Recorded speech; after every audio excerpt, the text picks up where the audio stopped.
Good morning everyone.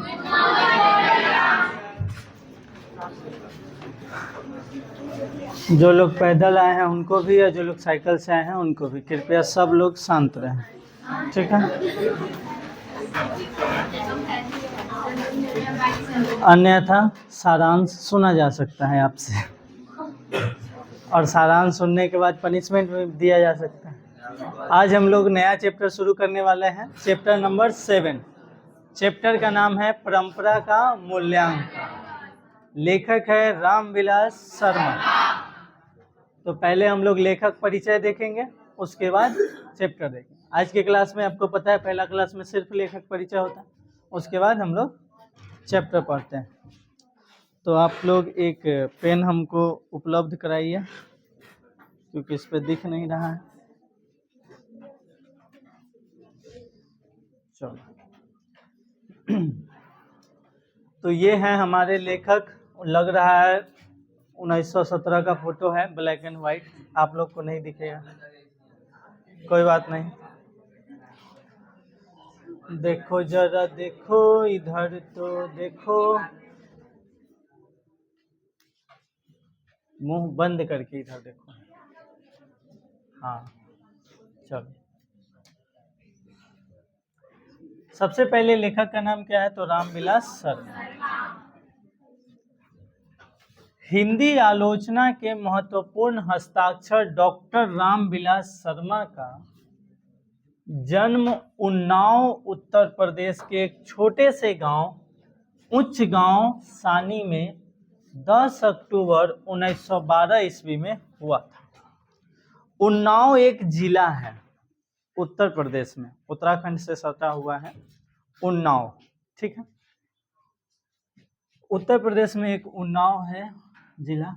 एक छोटे से गांव ऊंच गांव सानी, क्या नाम है? ऊंच गांव सानी। गांव का नाम है ऊंच गांव सानी, जैसे ललपुरा, बरौना, अकबरपुर, प्रतापगढ़, उस तरह से ऊंच गांव सानी। जन्म हुआ था उनका 10 अक्टूबर 1912 को। कब जन्म हुआ था? ध्यान रखिएगा, इसी साल टाइटैनिक भी डूबा था, 1912। डेट हमको याद नहीं है, साल याद है। 1912 को टाइटैनिक डूब गया था, जिसके वजह से 1914 में फर्स्ट वर्ल्ड वॉर शुरू हो गया था, ठीक है। ये सब इंटरनली बात है कि कैसे कनेक्ट है एक दूसरे से, वो सब बाद में आप लोग जानिएगा। खैर अभी यहाँ देखो, हो सकता है ये हिस्ट्री ये सब में कहीं क्वेश्चन आ जाए टाइटैनिक कब डूबा था। उन्होंने लखनऊ विश्वविद्यालय से 1932 ईस्वी में बीए तथा 1934 ईस्वी में अंग्रेजी साहित्य में एमए किया। आपको बीए और एमए का फुल फॉर्म पता है? बैचलर ऑफ आर्ट्स और मास्टर ऑफ आर्ट्स, ठीक है। एमए करने के बाद 1938 ईस्वी तक शोध कार्य में व्यस्त रहे। शोध कार्य करने का मतलब वो कोई प्रयोग में व्यस्त थे, ठीक है। 1938 से 1943 ईस्वी तक उन्होंने लखनऊ विश्वविद्यालय के अंग्रेजी विभाग में अध्यापन कार्य किया। लखनऊ विश्वविद्यालय में किस सब्जेक्ट से? अंग्रेजी। वो वहां पे पढ़ाने का काम कर रहे थे लखनऊ विश्वविद्यालय में। कौन सा विभाग में? इंग्लिश में, अंग्रेजी विभाग में।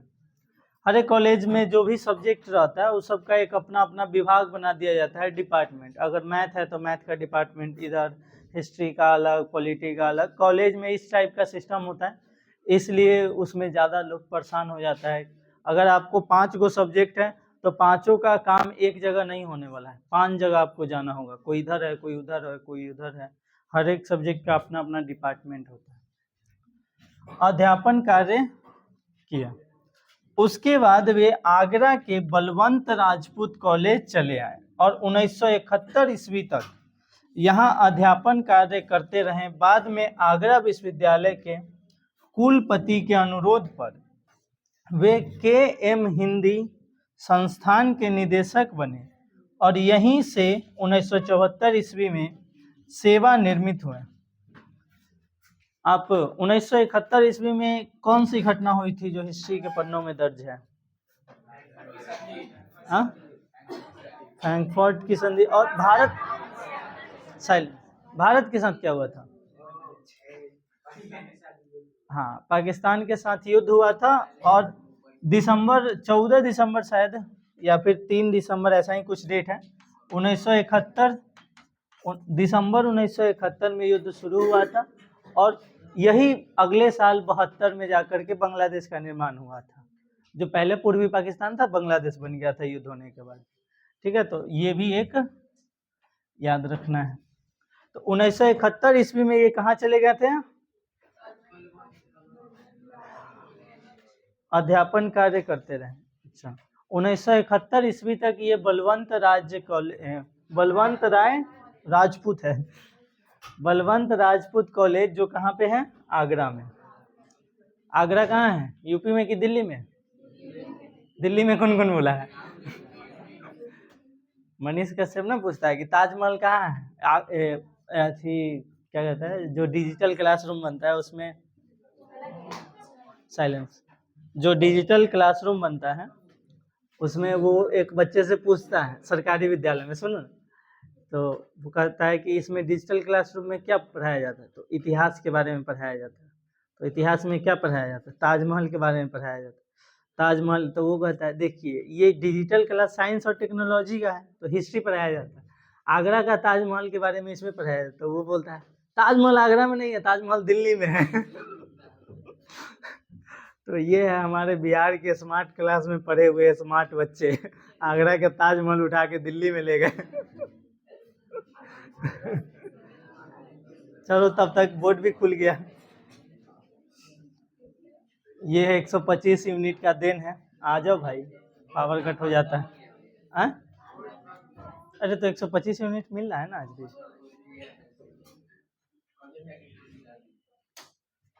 तुम लोग में से कौन वोट गिराया है? दिखाओ तो उंगली। वाह,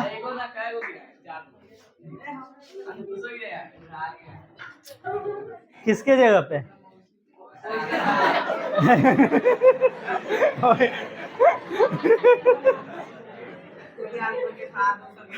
साइलेंस, गिराने दे दिया।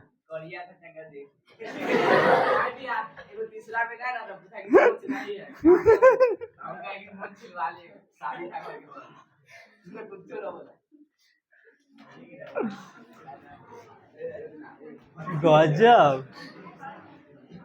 ओए शांत रहो, ये चीज गलत है। अगर आपका नाम नहीं है तो दूसरे की जगह पे नहीं गिराना चाहिए। खैर, ओए शांत रहो, सुनो। खैर, ऐसी समस्याएं भारत में बहुत सारी है, उस पर ध्यान कोई नहीं देगा कि हाँ किसकी जगह पे कौन गिराया है। कई जगह तो ईवीएम खराब का मामला आया है, कितने जगह पे ये जिसका नाम होना चाहिए एक्चुअल में उसका नाम गायब हो गया है, कितने जगह पे मरे हुए लोगों का नाम आ चुका है और जिंदा लोगों का कट चुका है। तो ये सब टाइप का बहुत सारी समस्या है। ओए छोड़ो, वो सब जाने दो, वो सब कहियो खत्म नहीं होने वाला है, कुछ ना कुछ रहबे करेगा। यहाँ देखो,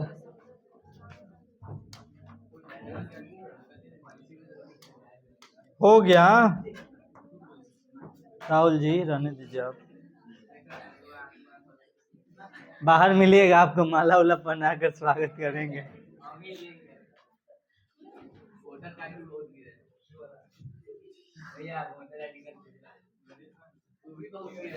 चलो इधर देखो। ओए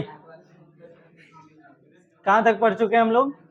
यहाँ तक, 1971 तक। चलो देखो इधर, देखा जाए तो 1971 तक वो क्या काम किए?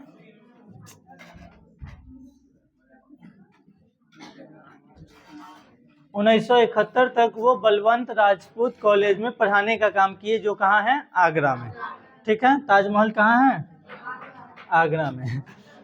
यहाँ अध्यापन कार्य करते रहे। बाद में आगरा विश्वविद्यालय, ओए राजपूत कॉलेज में वो पढ़ाते ही रहे और बाद में आगरा विश्वविद्यालय के कुलपति के अनुरोध पर वे KM हिंदी संस्थान के निदेशक बने और यहीं से 1974 ईस्वी में सेवा निर्मित हुए। 1949 से 1953 ईस्वी तक रामविलास शर्मा जी रामविलास जी भारतीय प्रगतिशील लेखक संघ के महामंत्री भी रहे। उनका निधन 30 मई 2000 ईस्वी को दिल्ली में हुआ। समझो, सबसे पहले तो वो सब कुछ MA BA करने के बाद कहाँ है, तो आगरा के बलवंत राजपूत कॉलेज में वो पढ़ाने का काम किए। 1971 ईस्वी तक पढ़ाते रहे। उसी दौरान, जिस दौरान वो पढ़ा रहे थे, आगरा के विश्वविद्यालय के कुलपति ने उनसे अनुरोध किया, तो वो KM हिंदी के निदेशक बन गए। किस विश्वविद्यालय में? आगरा विश्वविद्यालय में। और यहीं से 1974 ईस्वी में वो सेवानिवृत्त हुए, यानी कि 1974 ईस्वी तक वो उसके निदेशक बने रहे हिंदी के।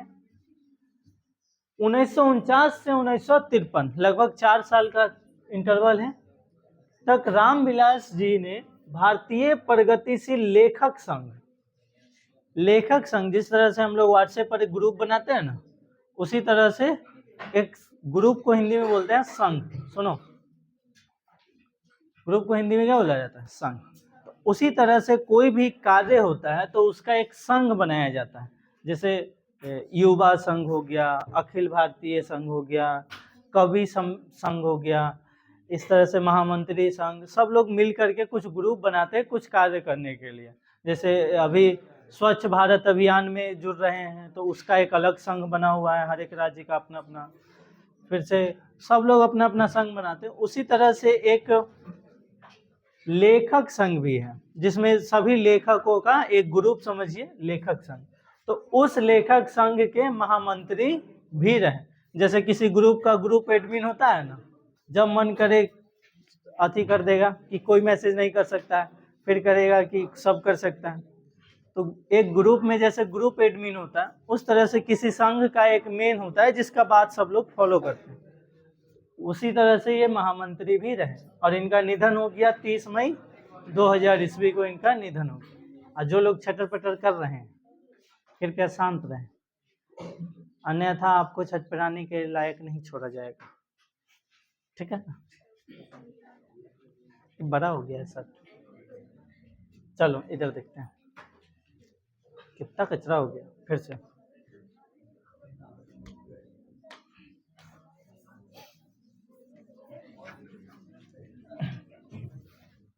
देखो, हिंदी गद्य को रामविलास शर्मा का योगदान ऐतिहासिक है। तर्क और तथ्यों से भरी हुई साफ पारदर्शी भाषा रामविलास जी के गद्य की विशेषता है।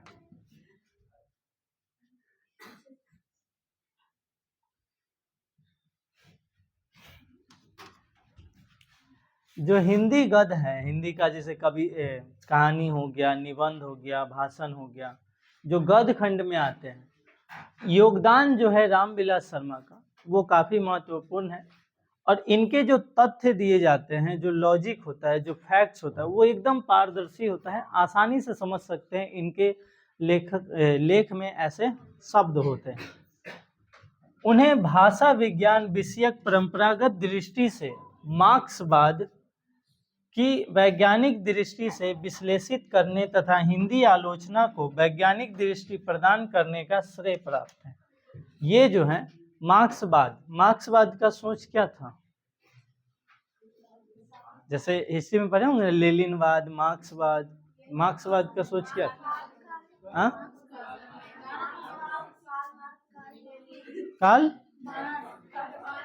कार्ल मार्क्सवाद का क्या सोच था, हम ये पूछ रहे हैं। समाजवादी सोच, साम्यवादी की समाजवादी? ठीक है, तो इनका भी वही है। परंपरागत दृष्टि से मार्क्सवाद की वैज्ञानिक दृष्टि से विश्लेषित। वैज्ञानिक दृष्टि से विश्लेषित का मतलब ये होता है कि किसी चीज पर उसको डाउट ना रहे, अच्छे से वो क्लियर कर सके।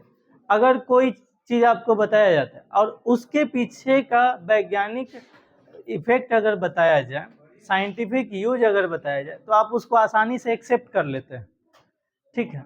लेकिन अगर ऐसे ही बोल दिया जाए तो उसको इफेक्ट एक्सेप्ट नहीं कर पाएगा। जैसे एक सवाल उठता होगा कि मंदिर में घंटी क्यों बजाते हैं। उसके पीछे का साइंटिफिक रीजन ये है कि वहाँ जो घंटी जब बजता है तो वो घंटी जो होता है वो उस धातु का बनाया जाता है जिसका फ्रीक्वेंसी सबसे अधिक हो, और वहाँ आसपास में जितना होता है वो माइंड के फ्रीक्वेंसी से मैच करता है, इसलिए वहाँ पे आपको सुकून मिलता है।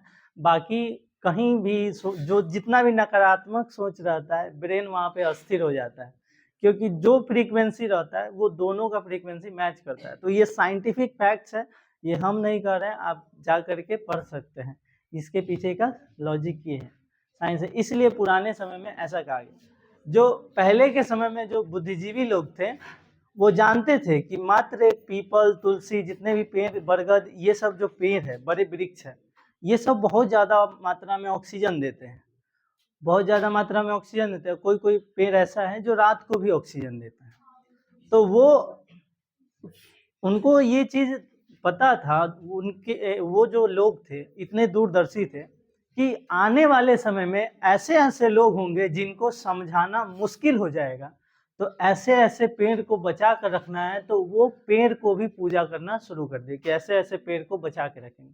अगर इस सब को उनके आस्था से जोड़ देंगे तो वो नहीं काटेंगे, और जिससे उनका लाइफ बचा हुआ रहेगा। एक और जो बाकी पेड़ होते हैं वो रात को CO2 देता है। रात को क्या, जैसे रात को CO2 देगा तो CO2 की मात्रा अगर बढ़ जाएगी, कार्बन डाइऑक्साइड, तो दम घुटने की वजह से मृत्यु हो जाएगा। तो ऐसा माना जाता है वैज्ञानिक विधि के अनुसार कि इसलिए उस समय के जो लोग हैं उन सभी पेड़ों को छोड़कर बाकी जितने भी पेड़ थे उन सभी पेड़ पर भूत वाली कहानी बनाया गया, ताकि रात को उस पेड़ के नीचे न जाया जाए, क्योंकि रात को पेड़ जो होता है वो CO2 देता है, बाकी सारे पेड़ जो है, तो वो पेड़ सब रात को CO2 देता है, इसलिए रात में पेड़ के पास न जाया जाए। तो ये इस तरह से एक वैज्ञानिक फैक्ट्स है ये सब। तो जब आपको वैज्ञानिक विधि से जोड़ करके बताया जाएगा तो आप उस चीज़ को अच्छे से समझ पाएंगे, अच्छे से उसको एक्सेप्ट कर पाएंगे। तो वही बात इनके लेख में भी मिलता है। ये कोई भी चीज़ लिखते हैं तो उसको ऐसा नहीं कि इतिहास में जैसा बोला जा रहा है वैसा है, उसके पीछे रीजन क्या है, उसके पीछे का साइंस क्या है, तो उस चीज को ले करके ये लेख लिखते हैं। और वैज्ञानिक दृष्टि प्रदान करने का श्रेय भी इनको मिला हुआ है कि इनके जो भी लेख होता है उन सब में साइंटिफिक रीजन, साइंटिफिक फैक्ट्स होता है। देशभक्ति और मार्क्सवादी चेतना रामविलास जी का केंद्र बिंदु है। उनकी लेखनी से वाल्मीकि और कालिदास से लेकर मुक्तिबोध तक की रचनाओं का मूल्यांकन प्रगतिवादी चेतना के आधार पर हुआ। कालिदास और मुक्तिबोध, देखो कालिदास और मुक्तिबोध, इन सभी की जो रचना है और उनके जो लेख में मिलता है उन सभी का आधार जो है लगभग समान है। देखो दोनों, हम इधर पढ़ा रहे हैं, दोनों खा रही है, भूखर सब। चेतना के आधार पर हुआ है। उन्हें न केवल प्रगति विरोधी हिंदी आलोचना की कला एवं साहित्य विषयक भ्रांतियों के निवारण का श्रेय है, बल्कि स्वयं प्रगतिवादी आलोचना द्वारा उत्पन्न अंतर विरोधों के उन्मूलन का गौरव भी प्राप्त है। तो ये सभी बातें हैं रामविलास जी का, उनका ये सभी गुण हैं, ये सभी अच्छाइयाँ हैं जो इसमें लिखा हुआ है। उनके लेखक से ये सारी चीजें देखने को मिलती हैं। वहां तक पढ़ चुका, लास्ट ही है ना, थोड़ा ऊपर कर लेते हैं।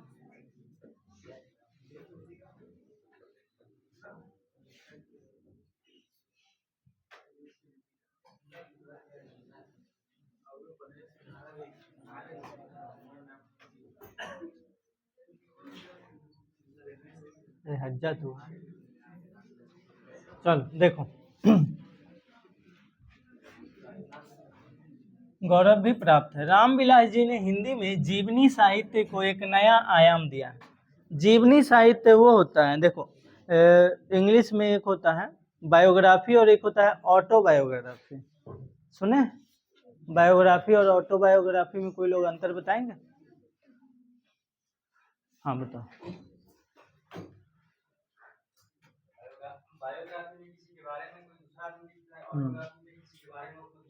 किसी के बारे में नहीं, अपने बारे में। हाँ ठीक है, बैठ जाओ।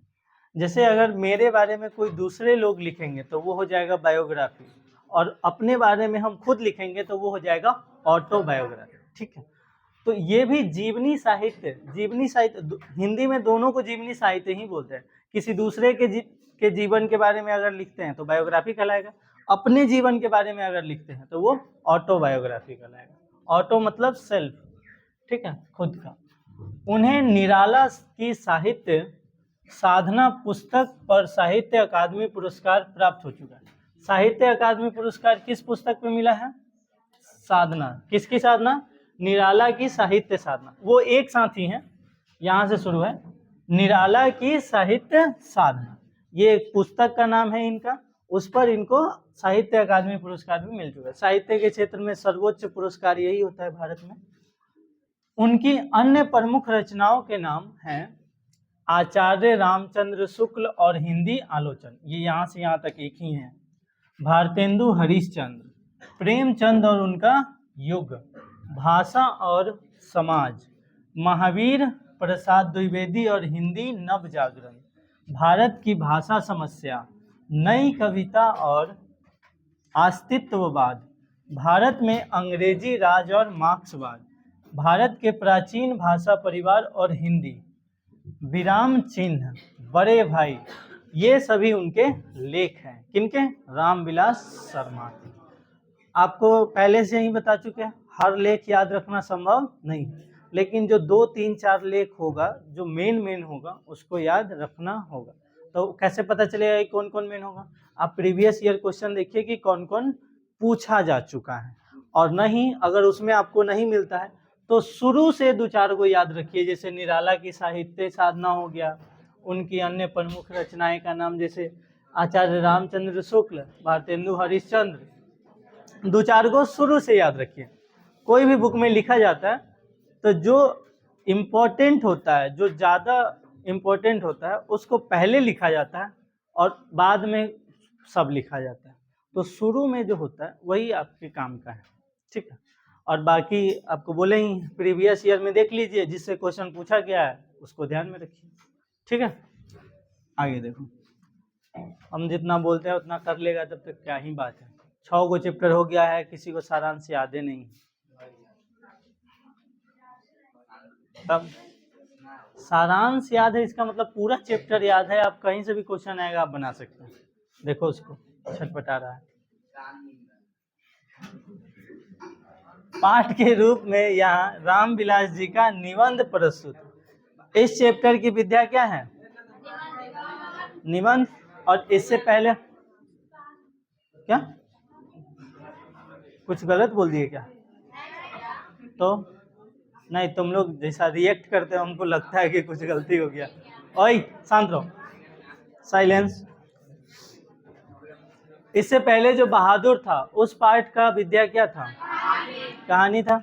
उससे पहले जो नागरी लिपि था उस पाठ की विद्या निबंध। उससे पहले कौन था? नाखून क्यों बढ़ते? ललित निबंध। तो ये सब पाठ की विद्या भी आपको याद रखना है। ये ऑब्जेक्टिव में पूछता है, निम्न में से कौन सी विद्या है, या फिर इस तरह से ऑब्जेक्टिव बनाया जाता है। इस कहानी की विद्या क्या है, निम्न में से कौन ललित निबंध है, निम्न में से कौन कहानी है, इस तरह से आता है। परंपरा का मूल्यांकन, यह निबंध इसी नाम की पुस्तक से किंचित संपादन के साथ संकलित है। ध्यान देना, और परंपरा का मूल्यांकन जो चैप्टर है इसी बुक से लिया गया, यानी बुक का नाम भी क्या है? परंपरा का मूल्यांकन। इसी नाम की पुस्तक से किंचित संपादन के साथ संकलित है। यह निबंध समाज, साहित्य और परंपरा के पारस्परिक संबंधों की सैद्धांतिक एवं व्यवहारिक मीमांसा एक साथ करते हुए रूपाकार ग्रहण करता है। परंपरा के ज्ञान, समझ और मूल्यांकन का विवेक जगाता यह निबंध साहित्य की सामाजिक विकास में क्रांतिकारी भूमिका को भी स्पष्ट करता चलता है। नई पीढ़ी में यह निबंध परंपरा और आधुनिकता की युगानुकूल नई समझ विकसित करने में एक सार्थक हस्तक्षेप करता है। ये जो परंपरा का मूल्यांकन है, ये जो चैप्टर है, ये जो पार्ट है, ये पीछे जो भी परंपरा चलते आ रहा है उस चीज का मूल्यांकन करता है। और ये देखो सैद्धांतिक और व्यावहारिक दोनों, सैद्धांतिक और व्यावहारिक दोनों चीज का मीमांसा यानी दोनों में अंतर एक साथ स्पष्ट करता है। ठीक है, करते हुए रूपाकार ग्रहण करता है, दोनों का रूपाकार ग्रहण करता है। कहने का मतलब ये है कि कोई एक चैप्टर है जिसमें परंपरा के बारे में बताया जा रहा है, सैद्धांतिक और व्यवहारिक दोनों चीजों को एक साथ लेकर के ही चलता है ये चैप्टर। ठीक है, और एक रूप ग्रहण करता है दोनों को मिक्स करके। परंपरा के ज्ञान, समझ और मूल्यांकन का विवेक जगाता है। जो ज्ञान है, जो समझ है, समझदारी है, उन सभी को जगाता है। जैसे रामायण में भी हनुमान जी को पता ही नहीं था कि वो समुद्र पार कर सकते हैं, तो उनके अंदर की शक्ति को कोई जगाए थे, उनका नाम किसी को पता है? कौन? जामंत। हाँ, तो उनकी शक्ति याद दिलाना पड़ता है। उसी तरह से इस चैप्टर के माध्यम से ये ज्ञान और समझ और मूल्यांकन का विवेक जगाते हैं। साइलेंस, ये भी क्या करते हैं? विवेक जगाते हैं। यह निबंध साहित्य की सामाजिक विकास की क्रांतिकारी भूमिका को स्पष्ट करता है। समाज में विकास कैसे हो इसके लिए आधुनिकता की युगानुकूल नई समझ विकसित करती है और सार्थक हस्तक्षेप करती है।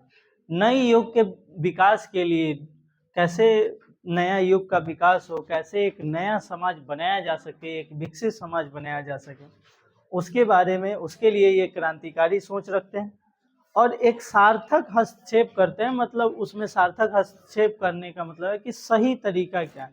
जैसे कोई काम हो रहा है, अगर गलत हो रहा है तो जाकर के मारने पीटने लगे, तू गलत क्या किया, नहीं, ये सार्थक हस्तक्षेप नहीं हुआ। उसको बताइए कि हाँ ये चीज गलत है, आप ऐसे नहीं ऐसे कीजिए, तो ये एक सार्थक हस्तक्षेप हुआ। ठीक है, तो ये भी एक सार्थक प्रयास करते हैं समाज में एक नई पीढ़ी का विकास करने के लिए, एक नया युग बनाने के लिए। ठीक है, तो ये था रामविलास शर्मा जी का इंट्रोडक्शन, लेखक परिचय। अगले क्लास में इसका चैप्टर हम लोग पढ़ेंगे परंपरा का मूल्यांकन। ठीक है, तो ये जो भी लेखक परिचय आज हुआ है उसको आप लोग एक बार दोबारा से देखेंगे अच्छे से। जितने भी ऑब्जेक्टिव क्वेश्चन बनने लायक है, जहाँ से पूछे जाते हैं, जैसे जन्म हो गया, मृत्यु हो गया, कहाँ से पढ़े थे, कौन से गांव में जन्म हुआ था, कब किस स्कूल में पढ़े थे, एमए कहाँ से किए, बीए कहाँ से किए, किस ईयर में किए, इस सब टाइप का जो भी ऑब्जेक्टिव्स होते हैं उन सभी को आप लोग को ध्यान से देखना है। फिलहाल आज के लिए इतना ही। थैंक यू, धन्यवाद, जय Hind. Like share comment and subscribe करो। जय हिंद। फॉलो